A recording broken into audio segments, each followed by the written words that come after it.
अस्सलाम वालेकुम दोस्तों। जैसा कि आप सबको मालूम है कि सिविल जजेस का ऐड आ गया हुआ है, तो इस वजह से बहुत सारे बच्चे पूछ रहे हैं या बहुत सारे बच्चों को ज़रूरत है कि पढ़ना कैसे है। किताबें बहुत ज़्यादा लगती हैं, बच्चों को किताबें ज़्यादा हैं, पूरा साल हम इसको तवज्जो से पढ़ते नहीं हैं, तो अभी भी टाइम थोड़ा नहीं है, टाइम हमारे पास बहुत है। तो इन 5 माह में तैयारी कैसे करनी, बहुत इजीली हो जाएगी, लेकिन वे पता हो। तो मैं वे आपको बताने के लिए आज ये लेक्चर रिकॉर्ड कर रहा हूँ। आई होप कि आपको जो है ना वो समझ आएगा, और ये सबसे बेस्ट वे है। कौन सा? कि आपके पास जी सिविल जजेस हों या ADPPs हों या ASJs हो, तरीक़ेकार किताबें यही हैं, आपने वंस पढ़नी है किताबें, बेयर एक्ट्स, सिर्फ बेयर एक्ट्स। और उनको किस तरह पढ़ना है वो तरीक़ाकार हम सीखते हैं। पहले तो हमने एक स्ट्रेटजी बनानी है। स्ट्रेटजी क्या है कि हम देखें कि हमारे पास प्रोसीजर कितने हैं, हमारे पास कितने तरह के केसेस चलते हैं। सपोज लाइक हमारे पास 3 प्रोसीजर हैं। कौन कौन से? Criminal, civil and family. 3 तरह के प्रोसीजर हमारे यहाँ जो साइड बाय साइड चल रहे होते हैं कोर्स के अंदर। तो सबसे पहले क्रिमिनल जो है हमारे पास प्रोसीजर, तो हमें क्रिमिनल कैसे पढ़ना है, क्रिमिनल पढ़ने का एक वे है। बहुत सारे बच्चे क्या करते हैं, पहले CRPC पकड़ ली, CRPC पढ़ ली, फिर आपने high court rules and orders पढ़े, फिर जो है पुलिस रूल्स। तो हम सिविल जजेस वाले कहते हैं कि पुलिस रूल्स हमारे सिलेबस का हिस्सा नहीं है, बट मैं कहता हूँ वो जितना कुछ वो सिखाते हैं उतना तो हमारा CRPC नहीं सिखाता। तो पुलिस रूल्स हैं, किस तरह वो होते हैं ये मैं आपको बताता हूँ। और सब्सटेंस कौन सा है? PPC। अगर कोई भी ऑफेंस होगा PPC में से तो ही हम प्रोसीजर को फॉलो करेंगे। तो प्रोसीजर के साथ हमें जब भी पढ़ना है, अकेला CRPC नहीं पढ़ना, अकेला CRPC कभी मत पढ़ना। CRPC के साथ क्या क्या चीज़ें शामिल हैं, high court rules and orders तो अलग से पढ़े ही नहीं जाते, वो है ही CRPC का हिस्सा। जो चीज़ें CRPC में से नहीं मिलती वो हमें कहाँ से मिलती हैं, वो हम ले लेते हैं high court rules and orders में से या पुलिस रूल्स में से। वहाँ पे क्या की होती है, डिफ़ाइन, बहुत अच्छे से डिफ़ाइन चीज़ों को कर दिया जाता है। लाइक FIR है, या आपकी आइडेंटिफिकेशन परेड है, या आपका जो है मेडिकल एग्जामिनेशन है, या कुछ भी है जो चीज़ें हमें नहीं मिलती वो सारी की सारी। फिर बहुत सारी ऐसी चीज़ें QSO में मौजूद हैं। हम प्रोसीजर पढ़ रहे हैं, लाइक कौन सा? हम आर्टिकल 16 ऑफ QSO पढ़ते हैं। तो 16 ऑफ QSO क्या है? अकम्प्लिस, और अकम्प्लिस को ही टेंडर ऑफ पार्डन दी जाती है। तो जब टेंडर ऑफ पार्डन की बात करते हैं तो वो टेंडर ऑफ पार्डन, जिसको हम वादा माफ गवाह बोलते हैं, अप्रूवर बोलते हैं, ये सारी बातें कहाँ लिखी हैं? ये हमें कहाँ पे? CRPC में भी बताई गई हैं, 337, 38, 39। साथ में आपके कहाँ बताई गई हैं? High court rules and orders volume 3 chapter 14। और इसी तरह अगर हम देखें कन्फेशन, तो ये कन्फेशन QSO में भी है, high court rules and orders में भी है, पुलिस रूल्स में भी है, और CRPC में भी है। तो मीनिंग देयर बाय ये सारी चीज़ें। फिर साथ में हम लिमिटेशंस की बात करते हैं, लिमिटेशन भी अलग से पढ़ते हैं, जो कि अलग से पढ़ने की ज़रूरत नहीं है। लिमिटेशन कहाँ यूज़ होता है, कैसे यूज़ होता है, ये हमें criminal, civil as well as civil और क्रिमिनल दोनों में होता है। और तीसरी चीज़ जनरल क्लॉजेज एक्ट, ये सिर्फ और सिर्फ हमें क्या बताता है? मसलन डबल जेपडी है तो डबल जेपडी आपके उधर भी है, जनरल क्लॉजेज एक्ट में भी है, high court rules and orders में भी है, और कॉन्स्टिट्यूशन में भी है।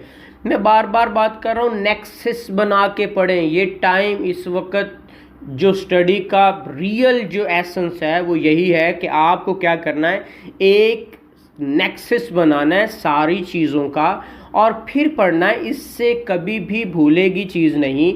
अगर हम एक एक बुक करके पढ़ते हैं तो क्या होता है, बाज़ का चीज़ों का मिक्सचर नहीं बनता और चीज़ें हमें भूलना शुरू हो जाती हैं। बहुत सारे बच्चे कहते हैं कि सर मुझे प्रेपोजिशन नहीं आती, तो वो इंशाल्लाह मैं इस लेक्चर के लास्ट में बताता हूँ कि प्रेपोजिशन किस तरह सॉल्व करनी है। दूसरा हमारे पास प्रोसीजर है सिविल। तो सिविल प्रोसीजर CPC और CRPC खुद बताती हमें स्टार्ट कहाँ से करना है। ये मेरा वो पहले लेक्चर यूट्यूब पे मोहम्मद अजमल भट्टी के नाम से जो है यूट्यूब का चैनल है मेरा, अगर सब्सक्राइब नहीं किया सब्सक्राइब भी कीजिएगा। उस पर बहुत सारी वीडियोस पहले भी हाउ टू स्टडी और how to study criminal law ये पढ़ा है। आगे लेक्चर्स आ रहे हैं जो सिविल लॉ किस तरह पढ़ना है या कॉन्ट्रैक्ट किस तरह पढ़ना है, ये सारी चीज़ें इंशाल्लाह गाए बगाए ये विद इन डेज आ रही हैं। तो जो क्रिमिनल है या सिविल है ये खुद बताता है मुझे कैसे पढ़ना है। बाज़ बात हमने सुना था शुरू से कि जी प्रोसीजर अलग है और लॉ अलग है, जब हम इस प्रोफेशन में आए थे या हम लॉ कॉलेजेस में थे, बट डिट्टो है, एक एक चीज़ आपके लॉ में लिखी हुई है। सीपीसी पढ़नी है तो सीपीसी के साथ आपका सब्सटेंस कौन सा है, स्पेसिफिक रिलीफ एक्ट, जो आपको तो क्या बताता है, केसेस बताता है कि कौन से सिविल केसेस हैं।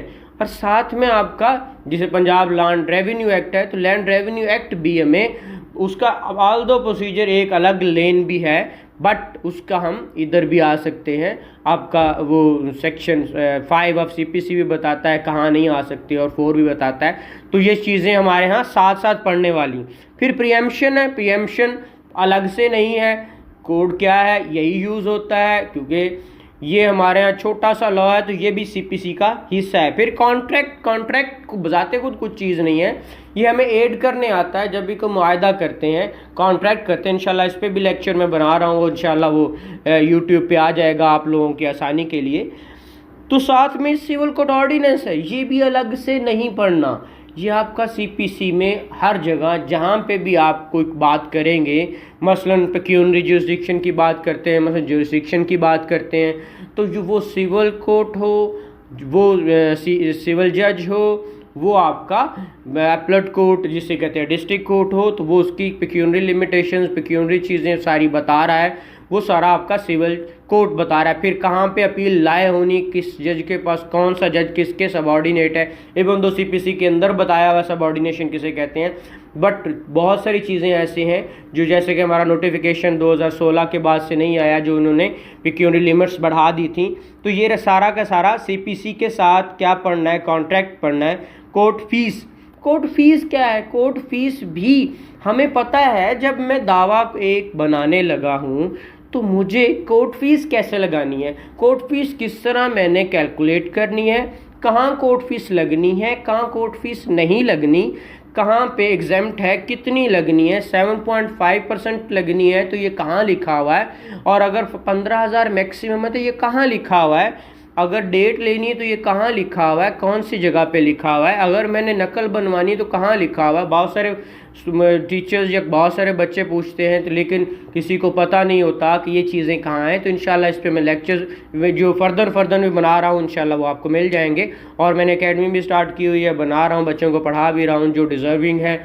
उनको भी पढ़ा रहा हूँ, जो नहीं डिज़र्विंग, जो बिल्कुल तैयारी करना चाहते हैं उनको भी पढ़ा रहा हूँ। तो ये कोई वो कॉम्प्लिकेशन नहीं है कि ना कंपल्शन है कि कोई फ़ीस वाला जो फ़ीस था वो, क्योंकि मेरा मोटो भी यही था कि ज़रूरी नहीं है कि जो अमीर आदमी है वही पढ़ सकता है, गरीब भी पढ़ सकता है। फिर तीसरा हमारे पास है फैमिली लॉ। तो फैमिली लॉज को किस तरह पढ़ना है, फैमिली लॉ का भी पूरा एक प्रोसीजर है। मसलन फैमिली कोर्ट एक्ट है, ठीक है, तो ये 1964 वाला वो आपका सारा प्रोसीजर बता रहा है। अब हम सिर्फ फैमिली कोर्ट एक्ट पढ़ लेते हैं, उसके रूल्स नहीं पढ़ते, तो खुदारा रूल्स भी पढ़िएगा, छोटा सा है, वो आपको सारी चीज़ें खोल के बता देगा। इसके साथ आपका क्या है, गार्डियन एंड वार्ड एक्ट है, ये भी अगर आप फैमिली कोर्ट एक्ट और ये पढ़ते हैं तो उसके पीछे हमारा क्या शेड्यूल बनाया गया, शेड्यूल के अंदर लिखा हुआ है कि आपके कौन कौन से फैमिली के दावे हैं, फैमिली सूट्स हैं। तो गार्डियन एंड वार्ड एक्ट भी एक फैमिली सूट है और वो उसके अंदर है, तो इसीलिए गार्डियन एंड वार्ड एक्ट। और उसके साथ high court rules and order का उन्होंने दे दिया हुआ है, वॉल्यूम 2 जो है उसका, वो सारा का सारा इसके अंदर, चैप्टर जो है ना 2 उसका, वो सारा इसके अंदर है। फिर इसके साथ आपका सब्सटेंस कौन सा है, Muslim family law ordinance. Family law ordinance जो है वो तो सेक्शन ही तो 11-12 है, 11 सेक्शन में से वो फिंगर टिप्स पे हैं, शादी कैसे होनी है, दूसरी शादी कैसे नहीं हो सकती, तलाक कैसे होनी है, मेंटेनेंस कैसे होगी, डॉवर कैसे होगा, तो यही तो दावे हैं। तो ये आप अब इसके साथ भी रूल्स हैं, तो खुदारा जो प्रपोजिशंस बनती हैं वो ज़्यादातर रूल्स में से बना लेता है। जिन्होंने प्रैक्टिस नहीं भी की तो कोई इशू नहीं है, सिर्फ और सिर्फ आपको सब्सटेंटिव लॉज आने चाहिए। फिर इसके बाद हमारे पास स्पेशल लॉज हैं, जैसे रेंटेड प्रेमिसेस है या जुवेनाइल जस्टिस सिस्टम एक्ट है। तो ये सारे के सारे छोटे छोटे, ये आपको हमेशा से बहुत सारे प्रोसीजरल, मैंने ये एक लेक्चर यूट्यूब पे आया हुआ है कि पहले देखिएगा कि कौन कौन से लॉज की काइंड्स क्या हैं और कौन से लॉ का कौन सा फंक्शन है। तो स्पेशल लॉज हमेशा से या तो इनका अपना प्रोसीजर होता है या ये अडॉप्ट कर लेते हैं। तो अगर क्रिमिनल का है तो वो सीआरपीसी अडॉप्ट करता है, अगर वो सिविल की तरफ जाता है तो वो कौन सा करता है, जो आपका सीपीसी है। तो उसके बाद कॉन्स्टिट्यूशन ऑफ पाकिस्तान है, ये तो एक मदर ऑफ लॉज है, सारा के सारे लॉज इसी से ही बनते हैं, तमाम के तमाम। जो हमारे पास कुरान पाक के बाद जो सुप्रीम एक बुक होती है वो हमारी बुक कॉन्स्टिट्यूशन ऑफ पाकिस्तान है। तो ये सारे लॉज इसी के मतहत होते हैं, इसी में से बनाए जाते हैं। तो ये तो एक बेसिक चीज़ है। फंडामेंटल राइट्स क्या हैं, आपके प्रिंसिपल पॉलिसीज़ क्या हैं, पार्लियामेंट क्या है, जजेस कैसे पॉइंट हाई कोर्ट के होते हैं, और किस तरह ये क्या क्या है, ये इसको इंशाल्लाह फर्दर जब पढ़ने का टाइम आएगा तो इंशाल्लाह ये मेरे लेक्चर्स भी तब तक यूट्यूब पे आ जाएंगे। और मैंने जो ग्रुप भी एक बनाया मोहम्मद अजमल भट्टी के नाम से, जुडिशल एकेडमी के नाम से, जिन्होंने वो नहीं ज्वाइन किया तो वो ज्वाइन भी कर सकते हैं। और मेरा यूट्यूब चैनल भी सब्सक्राइब कीजिएगा, ये आपको बड़ा फ़ायदेमंद होगा। तो ये सारा का सारा क्या था, किताबें कैसे पढ़नी है, तो ये सारी पढ़नी है नेक्सिस बनाकर। जब आप नेक्सिस बना लेते हैं तो किताबें पढ़ना बहुत आसान हो जाता है और आसानी के साथ आप तैयारी भी कर सकते हैं। तो इसीलिए ये था कि जितने भी बच्चे पूछ रहे थे भी कितना टाइम देना है, कि क्या नहीं देना, ये मैंने पहले एक लेक्चर आ चुका हुआ है हाउ टू स्टडी का, तो वो भी देखिएगा, इंशाल्लाह आपके लिए फ़ायदा होगा। अल्लाह आपका हामी नासर हो। Thank you very much.